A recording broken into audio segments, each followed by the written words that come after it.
awal belajar ya ngeri-ngeri sedap sih Mbak. Biasa di kolam itu kan kelihatan Dasarnya, batas-batasnya ada. Begitu diajak di laut kan kok so blue, biru banget ya. Cuman ya tantangannya sih di situ sih Mbak. Bisa apa? Menaklukkan diri sendiri.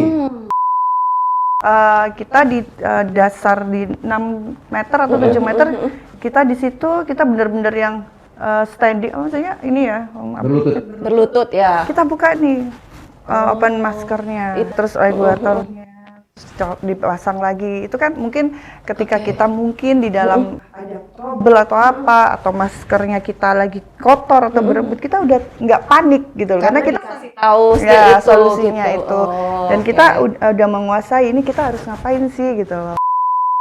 Jadi ada sesi teori untuk mengenalkan, oh ini loh diving seperti ini. Oke. Mulai dari peralatan hingga resiko-resiko, itu kita jabarkan di sesi teori. Setelah itu instruktur akan mengatakan, oke, kita akan coba Anda di kolam dulu sebelum Anda berangkat ke laut. Ada beberapa skill yang kita akan lakukan di kolam sebelum instruktur memutuskan bahwa, oh Anda siap untuk pergi ke laut.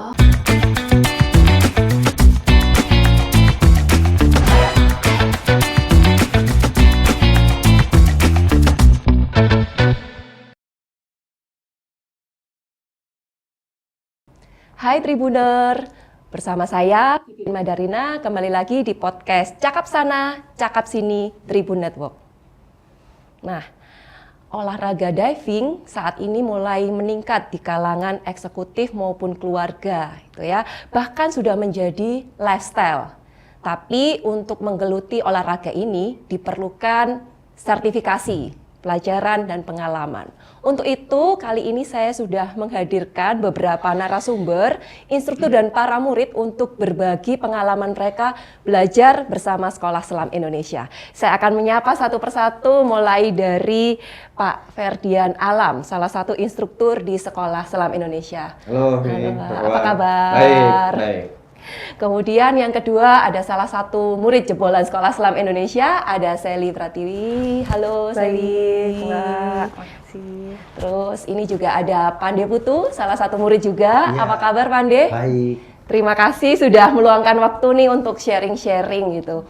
Jadi ini Pak Ferdian, tadi kan kalau saya meningkat saat ini scuba diving sudah mulai menjadi lifestyle di kalangan eksekutif muda, keluarga. Itu memang trennya memang mulai meningkat ya saat ini ya. Oke, baik, makasih Mbak Pipin. Jadi diving ini memang sekarang menjadi olahraga yang tren ya, dan menjadikan sebuah lifestyle bagi anak-anak muda yang ingin mencoba kegiatan outdoor khususnya. Ya. Kalau gunung mungkin banyak ya. Ya. Tapi ini yang khusus untuk yang bersertifikasi. Jadi ada pelatihan, istilahnya pelatihan. Kalau kita naik gunung itu nggak perlu ada sertifikasi. Tapi kalau kita diving itu diwajibkan kita mempunyai sertifikasi. Jadi punya surat izinnya Betul. dulu lah ya, kayak SIM gitu. Betul. Ya. Dan itu dari data yang masuk akhirnya maksudnya yang mulai belajar ngambil sertifikasi itu terus meningkat ya. Betul. Karena lifestyle saat ini ya. Betul, karena mereka meyakini bahwasannya ada sertifikasinya nih, keamanan terjamin atau secara SOP bagus daripada yang asal-asalan Asal celup aja gitu ya. Nah, di situ mereka mungkin punya apa ya namanya? Oh, iya ya kayaknya beneran nih kita harus sertifikasi ini. Nah, di situlah safety diri sendiri juga safety ya. diri sendiri. Jadi banyak teman-teman sekarang yang di luar sana ingin belajar supaya nantinya bisa menyelam dengan aman gitu ya, aman dan nyaman. Terus kalau misalnya belajar nih akhirnya oke deh saya memutuskan belajar. Mungkin Tribuner belum pada tahu kalau misalnya di Surabaya nih kalau mau belajar diving, soalnya kan asalnya Surabaya mana ada ya tempat belajar gitu ya. Untuk scuba diving ini di Oke, biasanya teman-teman memang berpikir begitu ya. Ada beberapa member kita nih dari Sekolah Selam Indonesia itu nanya, loh Surabaya itu ada tak? Biasanya kan taunya Bali mungkin ya. Karena mungkin identik Surabaya nggak dekat sama laut mungkin. Iya. Jadi mereka menganggap bahwa loh masa di Kenjeran? Iya, nggak mau dong. Mungkin dong gitu. Ada di tempat kita di Sekolah Selam Indonesia, itu tepatnya di Kolam Prima Laras, Jalan Darmo Harapan 1. Itu Dep Center kita di sana. Kita juga mempunyai 2 Dep Center di luar dari Surabaya, ada di Pasir Putih Situbondo dan di Banyuwangi. Nanti kalau mau certified, ada 3 sesi yang kita lakukan. Sesi pertama ada kelas teori. Sesi 2 ada kelas kolam. Makanya perlu ke kolam renang Betul, itu tadi ya. betul. Sesi ketiganya ada open water 4 kali penyelaman maksimal 18 meter untuk kelas beginner. Itu baru nanti ke lautnya. Betul. Bisa di Pasir Putih atau di tempat lain, tergantung nanti ada pembicaraan kita gimana. Tahapan belajarnya kurang lebih seperti itu. Betul. Ya. Jadi ada sesi di kolam itu untuk kita paling nggak menyesuaikan dulu. Betul. Ya betul, memang betul. Jadi ada sesi teori untuk mengenalkan, oh ini loh diving seperti ini. Mulai dari peralatan hingga resiko-resiko, itu kita jabarkan di sesi teori. Setelah itu instruktur akan mengatakan, oke, kita akan coba Anda di kolam dulu sebelum Anda berangkat ke laut. Ada beberapa skill yang kita akan lakukan di kolam sebelum instruktur memutuskan bahwa oh Anda siap untuk pergi ke laut.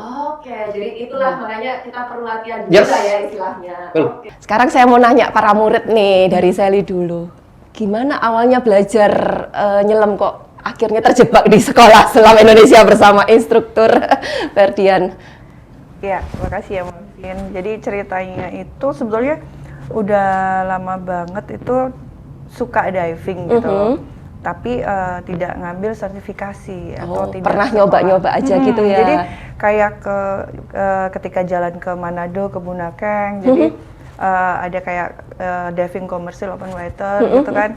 Nanti turun sama tandem, terus di Gili Trawangan juga gitu. Terus pernah di mana satu lagi itu di Bali juga gitu. Nah, kebetulan di kantor itu kan ada teman-teman yang pada suka diving nih, ya, tapi kita masih belum punya sertifikat, gitu, sertifikasinya, gitu maksudnya. Jadi di situ baru kita cari-cari nih, cari-cari informasi untuk sekolahnya gitu ya. Sekolah diving yang bisa bisa mengeluarkan sertifikasi biar kita lebih firm lagi untuk punya komunitas di kantor. Itu namanya Mitel Diving Winner gitu. Nah, di situ biar kita firm, di situ kan kita harus punya sertifikasi. Nah, itu baru ketemu sama, kita cari-cari, browsing, baru ketemu sama Om Ferdi gitu. Udah mencicipi duluan nih divingnya, terus akhirnya udah deh sertifikasi sekalian kan, karena ada beberapa mungkin ya laut yang harus membutuhkan sertifikasi untuk para divernya yang mau menyelam di situ, nggak asal nyemplung aja. Mungkin ada yang beberapa tempat diver ya, lokasi diver yang mungkin diminta ya Om ya sertifikasi. Ditanyain gitu ya sertifikasi, SIM-mu mana gitu ya. Jadi kayak kita mengemudi mobil nih, kamu udah punya ini nggak, license nggak? Ya akhirnya terus yaudah deh biar aman, udah sekalian sertifikasi aja. Di samping biar aman, kita juga pengen tahu knowledge-nya tentang diving seperti apa, terus rules-nya. Nah, di situ kita jadi lebih confident dan lebih safety lagi nih kalau kita diving gitu loh. Kalau jujur kalau pertama sebelum tahu Sekolah Selam Indonesia, kita kan asal nyemplung aja, asal terus nyemplung percaya sama tangannya gitu aja ya. Nah, kebetulan ketika kita belajar untuk ngambil sertifikasi kan kita ada kelas pool tuh ya kan. Dari kelas pool ini kita kaget-kaget, oh jadi begini ya, diterangin sama Om Ferdi ini begitu detailsnya gitu. Gimana nanti ada resikonya, terus apa aja yang harus diperhatikan, terus apalagi rules yang di dalam seperti apa. Kita bukan makin yang, ternyata akunya makin deg-degan. Ternyata dulu nih aku berani banget ya, nekat banget istilahnya gitu ya. Terus pasrah dengan jebul, langsung masuk jebul. aja. Nah sekarang kita mulai dari cara persiapannya, kita pakai alatnya, terus nanti seperti apa, komunikasi di dalam itu seperti apa, kita semuanya diajarin semua ya. Sama Om Ferdi lah. Di situ kita malah deg-degan gitu loh, malah kayak nanti kalau kayak gini gimana? Lebih hati-hati akhirnya. Semakin kita tahu ilmunya, semakin kita tahu knowledge-nya, kita semakin kayak kita harus aware nih. Kalau seperti ini apa, kalau notifnya seperti ini apa, kalau dari tandemnya atau dari budinya ada sign seperti ini maksudnya apa, kita harus komunikasi dalam seperti apa, kita jangan panik, semuanya udah diatur di situ. Jadi di situ sertifikasi kita selain full, terus kita juga ada tesnya untuk tulis. Oh, ada tesnya juga tuh, benar. Iya, itu memastikan kalau muridnya paham ya. Kompeten atau ini enggak menguasai secara materi. Semua kita belajar dari materi juga kan. Selain kita praktek, kita harus ngerti nulis di mana ada materi-materi yang harus kita ngerti. Nah, itu untuk bekal kita untuk diving gitu. Lengkap gitu ya. Ya. Kalau Pandi sendiri, kenapa nih kok sampai akhirnya memilih dan belajar bersama sekolah? Siapa yang menjebakmu? Ya ini. Oh, saling terkait nih berarti ya. Member get member. Member andalan. Ya saya awalnya cuman apa ya, kata orang coba-coba. Ya. Awalnya sih coba-coba gitu. Enggak. Kalau sama Mas Ferdian ini sebenarnya kenalnya di warung kopi, iya Mas ya? Ya. Temen ngopi nih. Temen ngopi. Semakin diracun, jadi ikutan akhirnya. Akhirnya belajar. Akhirnya belajar. Awal belajar ya ngeri-ngeri sedap sih Mbak. Biasa di kolam itu kan kelihatan dasarnya, batas-batasnya ada. Begitu diajak di laut kan kok so blue, biru banget ya. Cuman ya tantangannya sih di situ sih Mbak. Bisa apa? Menaklukkan diri sendiri. Katanya sih begitu. Iya. Sekarang sampai level apa nih berarti, Pandi? Kalau sekarang syukurnya sudah di advance. Oke, advance ya, open water, advance sekolah lanjutan berarti ya. Setelah open water akhirnya karena seneng tadi keterusan, diracunnya berarti sering-sering nih, jadi sampai lanjut ke advance. Terus Ferdian, syaratnya perlengkapan yang perlu disiapkan apa sih sama murid misalnya? Oke, saya tribuner mungkin yang mau belajar gitu ya. Persiapannya apa saja nih? Oke, makasih Mbak. Persiapan khusus untuk fisik pasti ya. Jadi sehat fisik gitu ya maksudnya? Fisik, ya, sehat fisik. Karena pada saat kita registrasi di agensi selam tadi, itu ada beberapa formulir yang harus mereka isi, salah satunya history medical. Oke. Ya, kalau tidak memenuhi syarat dari situ maka dia harus merujuk ke dokter dulu untuk memastikan bahwasannya kegiatan ini aman. Aman untuk kesehatannya dia. Oh, gitu. Kalau setelah itu baru kita bisa mulai.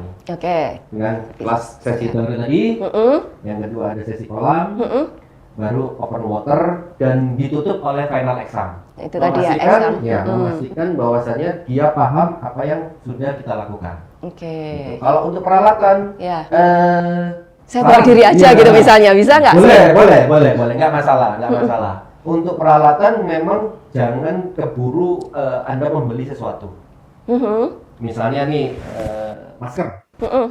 Masker memang wajib kita punya sebagai penyelam pemula.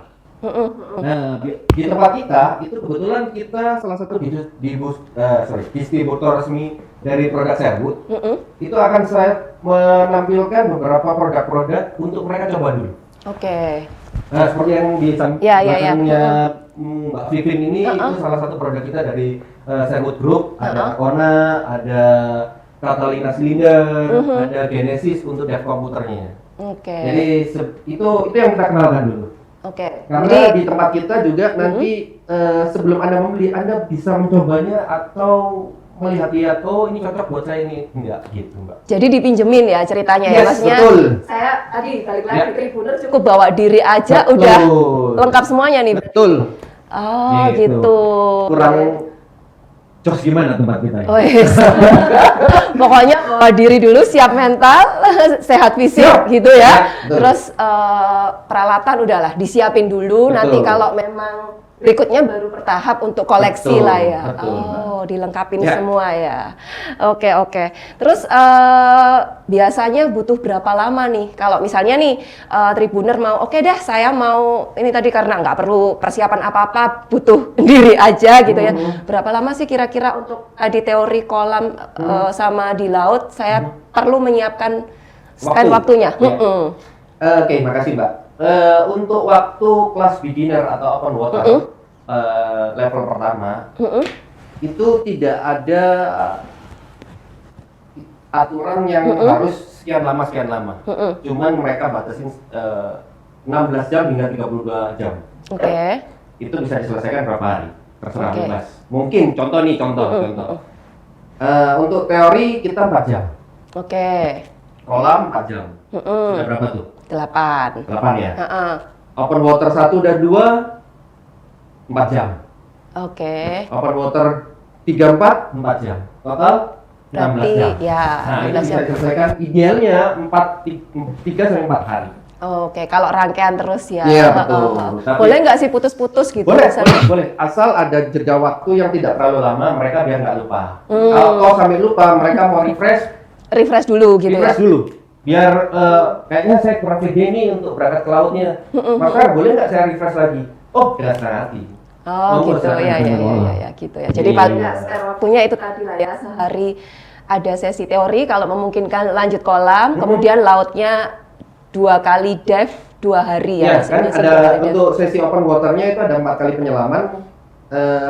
Hari pertama 2 kali dive, hari kedua 2 kali dive. Gitu. Jadi 4 kali. Oke, jadi kurang lebih seperti itu ya. Ya, Waktunya untuk kita nanti belajar. Ya. Nah, buat para murid nih, tantangannya waktu pertama kali teman-teman belajar. Tapi kalau Sally kayaknya udah duluan nyoba ya, jadi mungkin lebih gampang waktu belajarnya. Atau gimana? Ada pengalaman tersendiri nggak tantangan waktu belajar open water? Kesulitan. Bukan berarti mungkin. kita udah sering nyoba terus kita langsung firm, wah ini gampang nih, ini apa gitu. Enggak juga gitu loh. Jadi awal-awal dulu juga ketemu sama Om Ferdi tuh suka dimarah-marahin. Suka marah ya. Enggak, maksudnya marah sih, mempertegas saja. betul. Iya. Bikin tanda-tanda gitu, Iya, iya. mereka menjulak. Menjulak apa melonjak. Melunjak.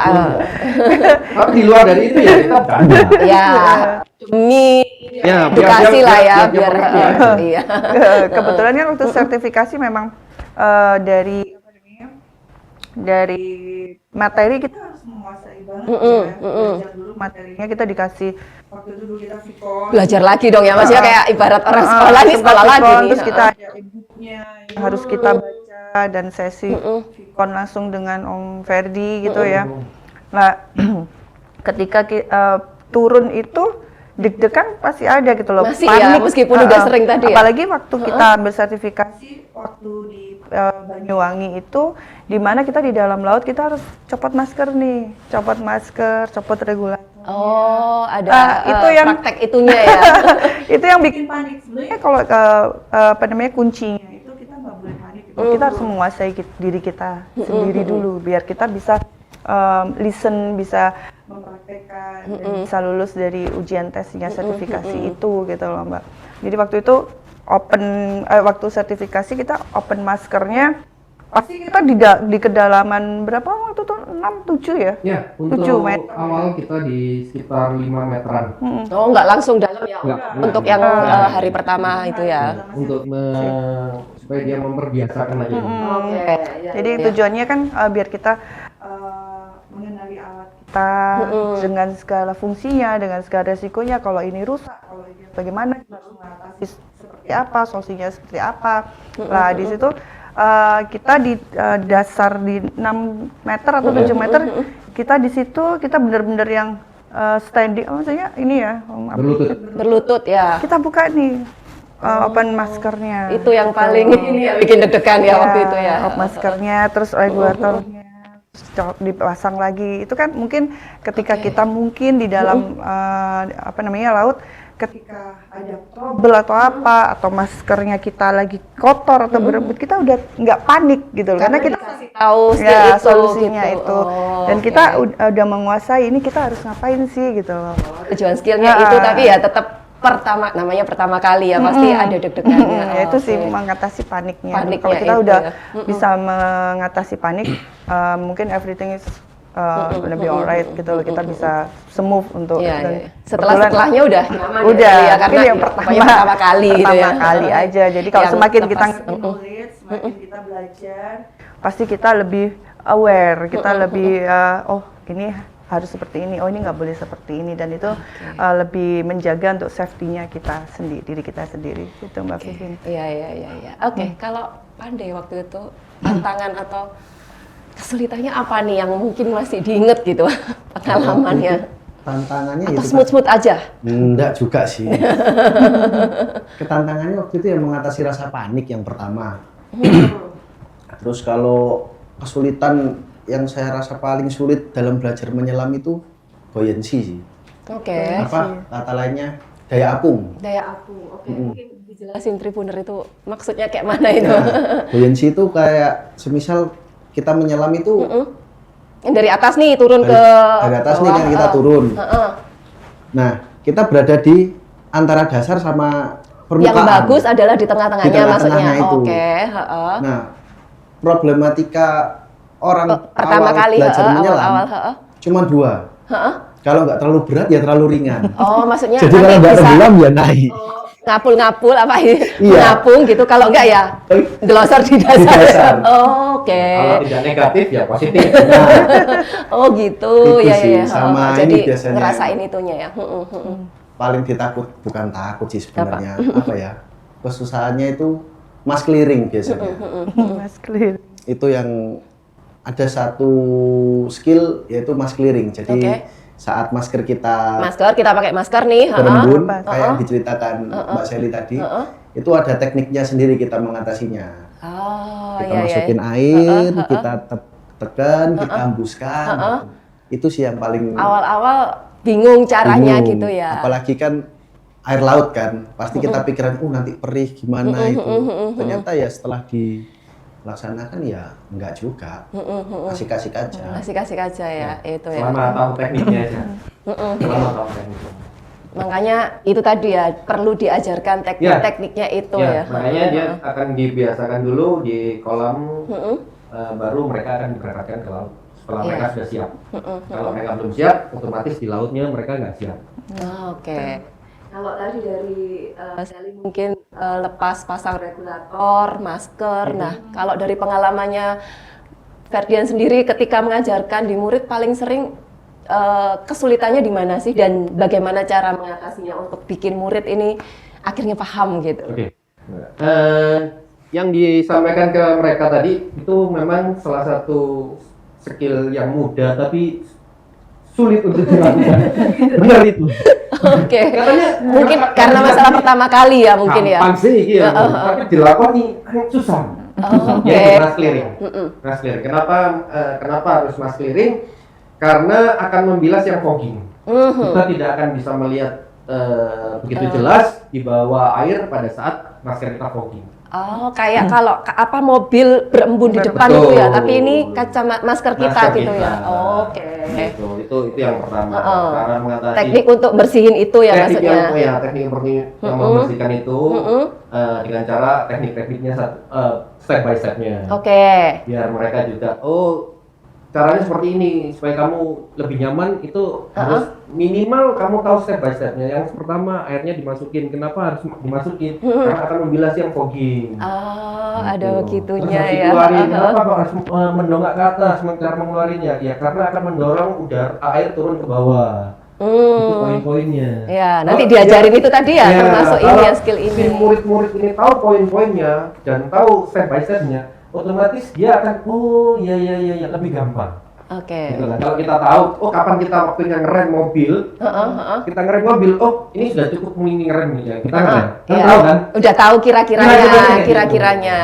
Oke. Kalau semakin sering akhirnya semakin tahu lah kira-kiranya gitu ya. Udah nggak yang tegang gitu ya. Ya. Jadi ya itu ya termasuk ya semuanya berdasarkan latihan lah ya. Betul. Jadi Tribuner nanti kalau misalnya pengen menekuni nih scuba diving, belajar itu tadi termasuk detail tekniknya juga akan diajarkan supaya lebih nyaman, lebih aman dan berulang-ulang nantinya kita akan ya udah biasa aja gitu ya karena kan gitu. Mungkin ada penutup dari Ferdian untuk Tribuner yang pingin belajar diving gitu. Jangan takut atau apa pesannya gitu dan di mana gitu. Salam Tribuner bagi teman-teman ingin belajar diving di Surabaya, ada tempatnya di Jalan Darmo Harapan 1, Kolam Prima Laras. Oke. Apapun yang Anda tanyakan tentang dunia diving, maupun snorkeling, maupun fun dive, silakan Anda datang dan saya siap untuk menjawab. Oke, nanti pengenalan dulu lah ya. Pengenalan dulu. Oke, buat Sally mungkin pesan buat teman-teman yang mau belajar gitu, biar nggak takut, biar nggak panik, mungkin apa nih pesannya? Mungkin kalau dari saya kebetulan kalau buat cewek-cewek yang diver yang keren gitu kan, kalau lihat cewek diver tuh keren gitu loh. Nah, kalau aku mikirnya, pernah ngobrol nih sama teman. Kita ini jauh dari cantik, jadi kita harus gimana? Ya udah kita jadi cewek keren dengan apa? Dengan diving. Jadi kita bisa keren nih dengan diving. Jadi bisa keren. Oke, itu buat cewek-cewek Tribuner ya. Laut telah memanggil kalian. Aman, jangan takut ketemu hiu, pasti ada triknya ya Om Ferdi ya kan. Pasti hiu yang akan ketemu kita. Hiu yang akan ketemu kita. Barangkali kita akan mencarinya. Kadang pasti kalau mungkin Tribuner mikirnya pemula untuk diving, nanti ketemu hiu gitu lah kan, pasti nomor satu pun saya juga ditanyain sama keluarga atau teman yang baru yang nggak ngerti diving, gimana kalau ketemu hiu? Gitu. Makanya perlu sekolah itu tadi perlu ya. Sekolah di SSI. biar tahu detailnya. Biar nggak takut, biar tahu gimana serunya diving itu seperti apa. Makanya kita sama Mas Pade nih ketagihan nih kalau diving. Apalagi Mas Pade udah ibaratnya kalau sekolah udah S3. Udah lanjutan nih. Udah di atasnya open water ya Mas ya, advance gitu. Terima kasih. Pade, pesan-pesan biar teracuni sampai seperti dirimu lanjut advance juga gitu. Kalau pesan-pesan sih menurut saya sih rasa takut kita, rasa panik kita itu nanti pasti terbayarkan kok dengan keindahan yang di bawah. Itu ya yang kita nantikan. Baik. Ya. Oke, terima kasih ya Sally, Pade sudah berbagi dengan kita. Benar, itu tadi ya. Jadi kita untuk menikmati keindahan alam, apalagi sekarang sudah menjadi lifestyle, kita belajar dulu scuba diving bersama Sekolah Selam Indonesia. Nanti kita akan memperdalam trik, tekniknya, skillnya supaya kita aman dan nyaman untuk menyelam. Terima kasih. Download Tribun X sekarang. Menghadirkan lokal menjadi Indonesia.